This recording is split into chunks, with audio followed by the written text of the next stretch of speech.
क्यों तपस्या करना चाहते हैं? मैं तो तपस्या करने के लिए हूँ ही, आप तो पालन पोषण लोगों किसने का। बोला भैया? महादेव जी, शिव जी। अच्छा, नारद जी। नारायण जी को, नारायण जी। नारायण जी मतलब विष्णु। हाँ, हाँ, समझ गई। लेकिन जब ऐसे बातचीत करके उनको अगर आम भाषा में बोला जाए तो टरका देना, मतलब निपटा दिए शिव जी ने। लेकिन नारायण जी तो भगवान विष्णु तो पहले से ही छल करने वाले। तो कुछ समय के बाद वो गए और उन्होंने चिंतन किया। पहले का समय जो था वो तप प्रधान था। आपने जितने भी लोगों को देखा होगा, सुर हो असुर हो, कितने भी पुरुषार्थ कर लें, लेकिन उसके साथ उनके लिए तप करना एक अनिवार्य अंग रहा हो। तब कैसे होता है? यही जब तक जो करते तप अगर देखा जाए तो 3 प्रकार के होते हैं: मानसिक, वाचिक, कायिक। शारीरिक, मन से, और अपने कर्मों से।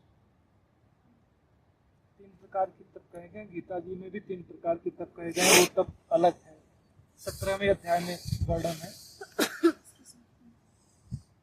मन का, वाणी का तप है मौन।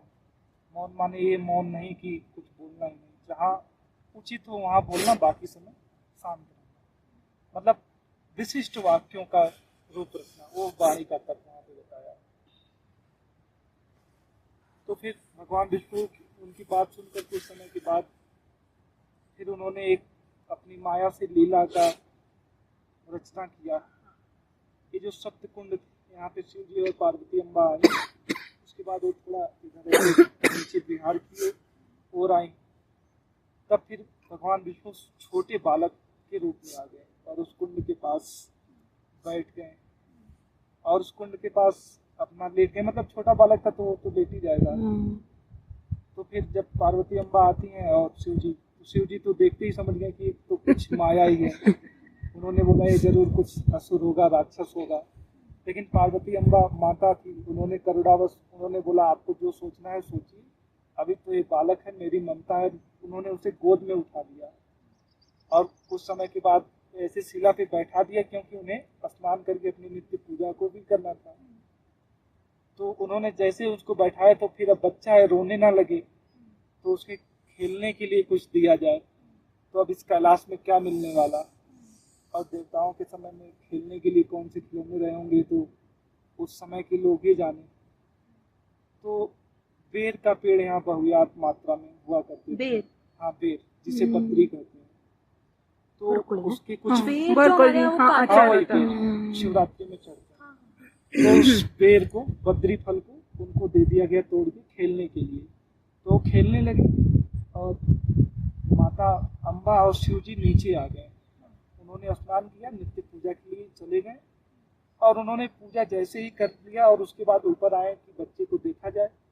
यहाँ पे दरवाजा पूरा बंद था और खोलने का प्रयास किया शिव जी। अम्बा ने खोलने का प्रयास किया। घर भी था भगवान जी का? हाँ, घर टाइप में मान सकते हैं, ऐसी मान्यता है बद्रीनाथ महात्म्य वर्णन में। तो उन्होंने जब खोलने का प्रयास किया तो दरवाजा खुले ही ना। शिव जी को क्रोध आ गया। क्रोध के आदेश में फिर वो दरवाजा अपने आप खुलता। तो अंदर कोई बालक नहीं, स्वयं नर नारायण तपस्या कर रहे थे।